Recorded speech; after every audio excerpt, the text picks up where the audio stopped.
Now listen, it's not fair, but please don't be embittered by this fact that without having done a lick of work,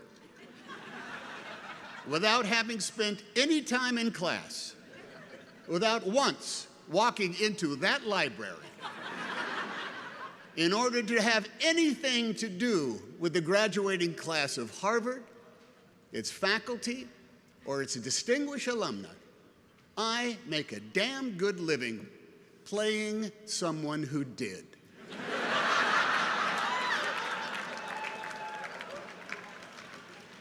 It's the way of the world, kids. On behalf of all of us who studied for 2 years at Chabot Community College in Hayward, California,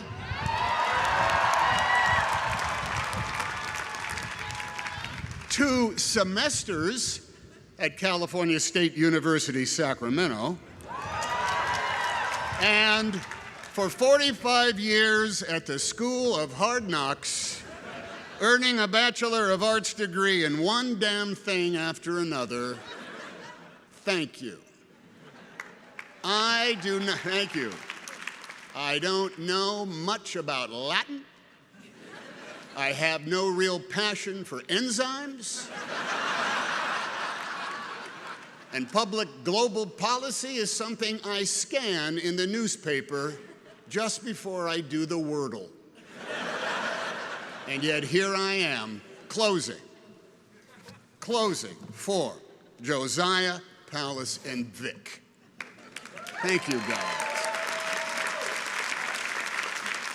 Some of us here can recite by repetition the preamble to a television show we might have seen 5 days a week about a strange being from another planet with powers and abilities far beyond those of mortal men, Superman, who, disguised as a mild-mannered reporter for a great metropolitan newspaper — there were many metropolitan newspapers once, and some of them were great — who could change the course of mighty rivers and bend steel with his bare hands. He was faster than a speeding bullet, and he was more powerful than a locomotive, and he was able to leap tall buildings at a single bound, and those are very, very impressive superpowers. No?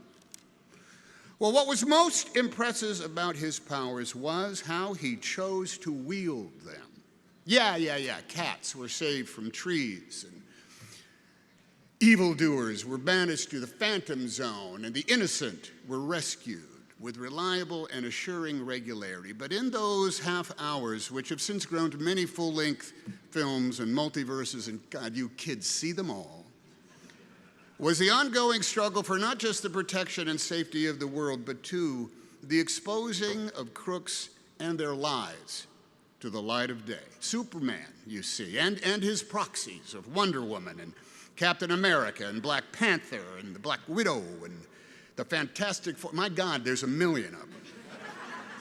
They are all enmeshed in that never-ending battle for truth, justice, and the American way. And in such a struggle, being a Superman is a plus, even with his one lethal weakness, exposure to chunks of the wreckage of his home planet destroyed by its own hubris and apathy.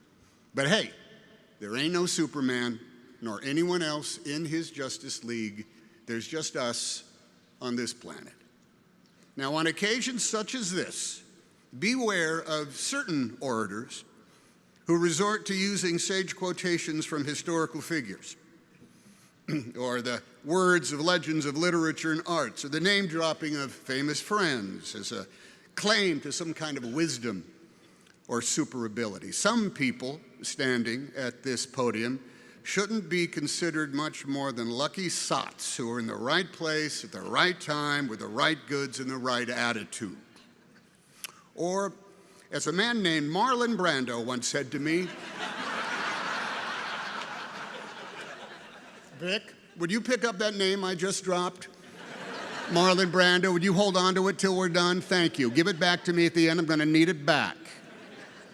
Yes, as a man named Marlon Brando once said to me on a message he left on my telephone answering machine, Tommy, handkerchief, this is Marlon Brandflakes calling you to ask where you are. Then later, he told me that when he was a young man and registered for the draft, he filled out the form for his name and age, but when it came to his race, he wrote human. For Tommy, what are we all but human? Yeah, we are all but human. Now, as an armchair historian who reads nonfiction for pleasure, the books divine that there has never been a graduating class that has not faced the greatest challenges of all time. That come every spring, the maelstrom of history swirls so wildly that no matter the year or the era or the generation, there is always an atmospheric river of events that makes right now the hinge upon which our fate is turning. And we here in the stands look at you all in the caps and the gowns, and we hope, oh, at last help is on the way. Somewhere matriculating today is a man of iron, a woman of steel, a superhuman just in the nick of time. Now, this is not because we have failed in our duties or are completely spent. We have done some very super things over our generations. It's because we are all in a cage match, mixed martial arts battle royale with agents of hubris, apathy, intolerance, and braying incompetence, the malevolent equals to Imperial stormtroopers Lex Luthor and Loki. And we could all use a superhero right now. Now, looking out at the flowing colors of Harvard Yard, the goofy big hands that clap, the balls that represent the world on which we live, the streamers and the piatas, and someone's very big face rendered large out there amongst the, there she is, that's it, that's it. We see beings who are young and restless, with energy and imagination, with righteousness and enlightenment and joy and compassion. And we celebrate your proclaimed wisdom and your worth ethic. We know no one is faster than a speeding bullet, to our shame, every day, to our shame. But we can still summon more power than a locomotive, and we are able to leap tall buildings at a single bound if we have the right gizmo. We can change the course of mighty rivers, if such a thing should be done. And we make machines that bend steel as easily as using our bare hands. And we know that to each other we often seem like strange beings from another planet, in habits and tastes and languages, with holidays and foods we eat, and names of the days of the week, all varying. We all have special powers and abilities far beyond the reach of other mortals. Some of us can repair a screen door with ease.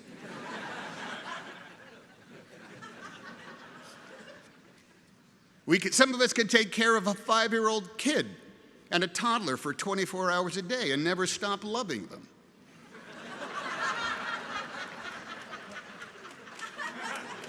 Some of us make sense of physics and economics and global policy. Some of us survive somehow on minimum earnings. Some of us graduate from college despite years of lockdowns and Zooms.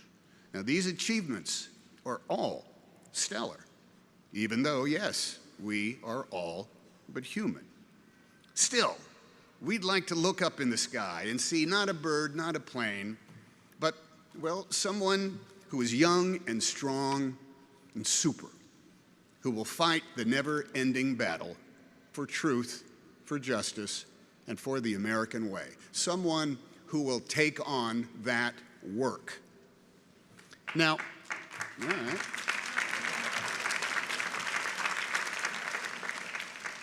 Now, a kooky uncle once said to me, we should all stay in school as long as we can because the moment we graduate, we have to work every day for the rest of our lives. Now, that uncle was, a bit bitter. But he was not wrong. We all get to complain about the man, and we all have debts we got to pay. And we're all entitled to a day off to lay about. But the work that is called for, that we must do, has no expiration date. It is the construction of our more perfect union. And that job will never, ever be completed. It's one that requires rigorous attention, unfading wherewithal, and all hands. The work is the keeping of the promises of our promised land, the practice of decency, the protection of freedom, and the promotion of liberty for all with no exceptions. And man, that takes on a lot of work. It's work that is done on multiple job sites every single day, and you can call each of them the battle for truth, justice, and the American way. Yes, the American way. The American way is exampled in both plain sight and in subtle attitude. It's in moments of routine exchange and in broad expectations. It's in places of historic weight and import and in the small spaces in which we all stand. The American way can be exampled when you respect the law and the rights of all, because if you don't, who will? When your food is brought to you and you thank the server, because if you don't, who will? When you pick up the litter that has missed the recycling bin, because if you don't, who will? When you vote your conscience and make sure your neighbor has the opportunity to do the same with theirs, because if you don't, who will?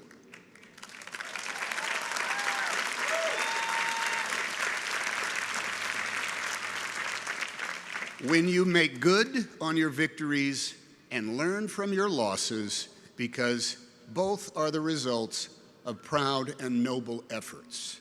If you don't, who will? The American way was first proposed not far from here, when subjects of a king demanded more control over their lives than that dictated by someone else's definition of providence. At the same time, women had no legal recourses. An entire segment of the population had been taken from their homeland and enslaved to work as chattel regardless of their age. And the original inhabitants of this continent, from sea to shining sea, the only ones who carried the DNA of America, were considered subhuman. Yet even with such paradox was written down the how-to.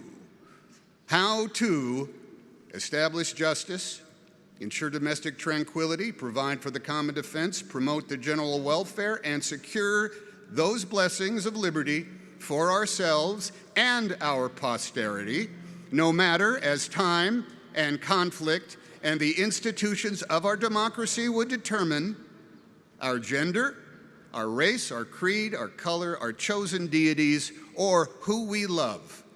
For it is our manifest destiny to pursue our own happiness. All of us, no exceptions, are entitled to the inalienable rights of liberty and freedom because we live in the United States of America.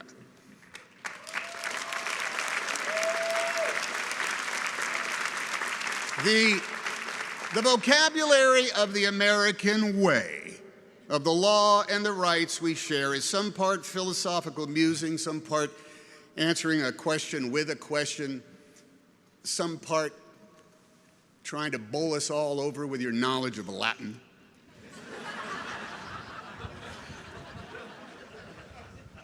Some part answering the question with a question. And the rest is all practical. It's even physical, and it's certainly tangible. It's the language of telling the truth. What is truth again in Latin? Veritas. The language of telling the truth. It is in the vision quest for truth that we look to you newly incorporated members of the Justice League of Avengers to come to the rescue. For the truth to some is no longer empirical, it's no longer based on data, nor common sense, nor even common decency. Telling the truth is no longer the benchmark for public service. It's no longer the salve to our fears or the guide to our actions. Truth is now considered malleable by opinion and by zero-sum endgames. Imagery is manufactured with audacity, with purpose to achieve the primal task of marring the truth with mock logic, to achieve with fake expertise, with false sincerity, with phrases like, I'm just saying, or I'm just asking, I'm just wondering. Now, literally, you cannot believe your eyes, and your ears will help others lie to you. Someone will report the world to you exactly as you wish it were, full of alternative facts, of conjured narrative meant to buttress the status quo and deny its offenses, or rejig the rules and muddy the playing field depending on where one is on the food chain and the moral spectrum. The American way can be demonstrated without ceasing as a perpetual prayer by every big shot and any plain Jane or Joe Blow. Justice can be an everyday pursuit, case by case, with both lightning speed and the slow, inevitable effect of gravity. Truth, though, truth. Truth feeds up in the high country, as elusive as serenity, yet as certain as the North Star and the Southern Cross. Truth is mined at the intersections of our chosen behaviors and our fixed habits, in our personal boundaries.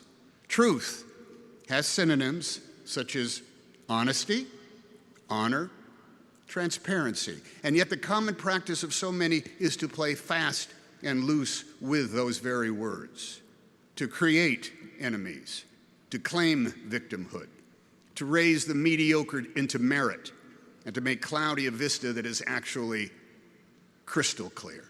Likewise, truth has opposites. Omission. You don't need to know that. Distraction. That's not the real story. This is. Opinion masquerading as clairvoyance. Oh, here is what is going to happen. And influence peddling. A lot of people are saying. Truth, too, has a nemesis equal to any colored kryptonite that, like a feral hound, is never too far off the path in the weeds and in the shadows, lying in wait for the lethal opportunity to bring truth down. And that beast is indifference, which will make moot all the permanence found in truth. Indifference will rust away the promise of our promised land. Propaganda and bald-faced lies will erode over time. Idolatry and imagery lose luster and effect. Ignorance and intolerance can be replaced by experience in the wink of an eye, but indifference will narrow the vision of America's people and make dim the light of Lady Liberty's symbolic torch. Indifference makes citizens into indentured servants held in labor by the despots and tyrants whose default setting is cynicism, who outlaw dissent and ban art and dialogue and books, who grab power any way they can, enabled by the subterfuge of their co-conspirators, rewarding the rationale of the complicit, and surging into the vacuum caused by the indifference of a people who have been made weary by struggle, so weary that they lose hope and are left to yearn to be saved by the fiction of superheroes.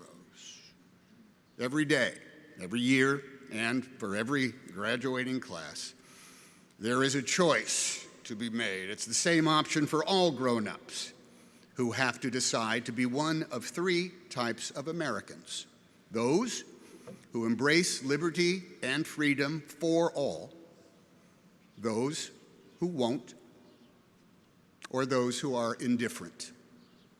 Only the first do the work of creating a more perfect union. a nation indivisible.